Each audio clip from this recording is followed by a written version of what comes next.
করো না, কিন্তু আগেই বলেছিলাম ওকে রিহাবে দাও, রিহাবে ছাড়া ওর কোনো গতি নেই। তোমার বাবা মারা যাওয়ার আগে এই শহরে তার সমস্ত স্থাবর অস্থাবর সম্পত্তি থেকে তোমাকে বঞ্চিত করে গেছে, দিয়ে গেছে শুধুমাত্র একটা কারখানা। সেখান থেকে খুব একটা ব্যবসা হয় না। তুমি তো একদম পথের ফকির হয়ে গেছে। একটা ছোট্ট কাজ করি, আগামী পরশুদিন একটা টেন্ডার ড্রপিং আছে, সেখানে তোমার ভাইও টেন্ডার সাবমিট করতে যাচ্ছেন।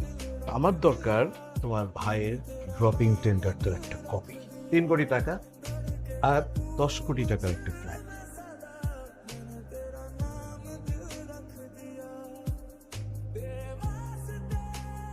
এটা তো আমার ফ্ল্যাট।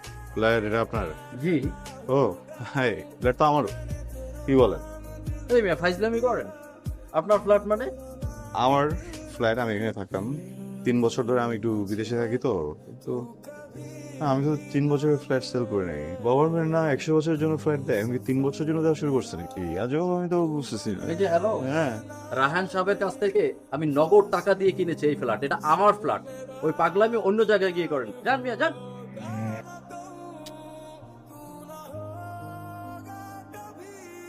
তুই কি দেশে মরার জন্য আসছিস? চোরে মারতে এসছি। আমারে যত টাকা দেওয়ার কথা ছিল 1 টাকাও দিস। এই যে card man, it doesn't work. যত টাকা দিবি বলছিলি পুরো টাকা তো দিসই নাই। একটা 10 কোটি ফ্ল্যাট ছিল তো সেল করে দিছিস। What is going on man? তোকে যা দেওয়ার তার থেকে অনেক বেশি আমি দিছি।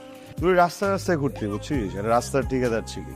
2 কোটি 3 কোটি টাকা টেন্ডারের জন্য মানুষের পা ধরে বসে থাকতে, ওই সব কিছু আমার জন্য পাইছিস, আর তুই আমার সাথে বেইমানি করতেছিস। ভাই, যে তার নিজের জমির বিক্রি করে দিছে তার সাথে আবার কিসের ইমান? কেন আসছো? হ্যাঁ, আমি মরে গেছি না বেঁচে আছি দেখতে আসছো? কিছু ধ্বংস হয়ে গেছে এখন আসছো? তোমার ভাইয়া টেন্ডারটা পায়নি, কোম্পানি লসে পড়ে, পুরো কোম্পানিতে ধস নামে, মির্জা গ্রুপের সম্পত্তি সহ সবকিছু নিলামে উঠে যায়। কোনো কিছু সামলাতে না পেরে ধার দেনা শোধ করতে সব কিছু বিক্রি করে তোমার ভাইয়া শহর ছাড়তে বাধ্য হয়। তারা এখন রাস্তার ফকির। আমি এটা কি করছি? আমাকে হেল্প করবা, আমাকে একটু রেহাব দিবা। আমি না মানে এভাবে থাকতে মরে যাবো। আমি কিছু ফিক্স করতে পারবো না, প্লিজ আমাকে একটু রেহাব দিবা প্লিজ।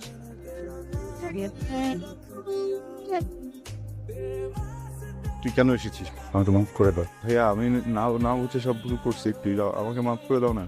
আমি কখনো এই ভুল করবো না ভাইয়া। কি করলে প্রায়শ্চিত্ত হবে একবার বলো? আমি সবকিছু করবো ভাইয়া, আমি সবকিছু করবো, প্লিজ আমাকে মাফ করে দাও ভাইয়া। বাবা উইলের সাথে এই চিঠিটা রেখে গেছে, সময় পেলে পড়ে দেখো।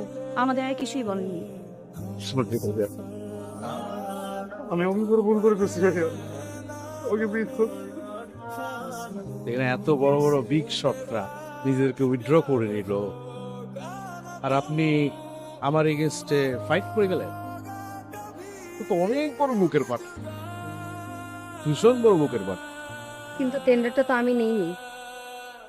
আপনি নেননি মানে? কে নিয়েছে? তুই?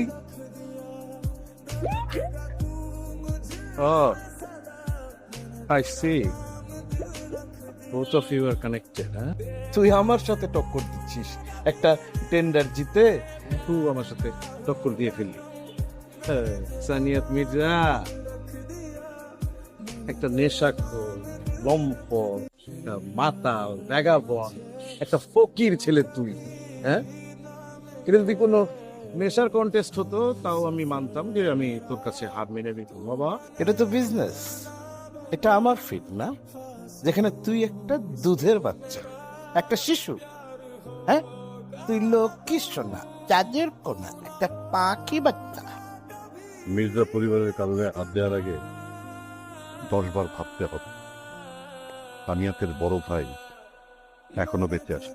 আমাদের বাড়ি দখল করে, কোম্পানি দখল করে তুই আমাদের রাস্তার ফকির বানায় ফেলছিস। আমার বাবা শাফকাত মির্জার সম্পত্তি কখনোই তার বাড়ি বা ফ্যাক্টরি ছিল না। শাফকাত মির্জার সম্পত্তি তার পরিবার, আর এটা তুই কখনো নিতে পারবি না। তুই ভাই এক হয়ে গেছিস। তোর সময় শেষ, সবকিছু ফেরত দেওয়ার জন্য দিন গুনতে শুরু কর। সময় কার কখন শেষ না শুরু সেটা টাইম উইল সে।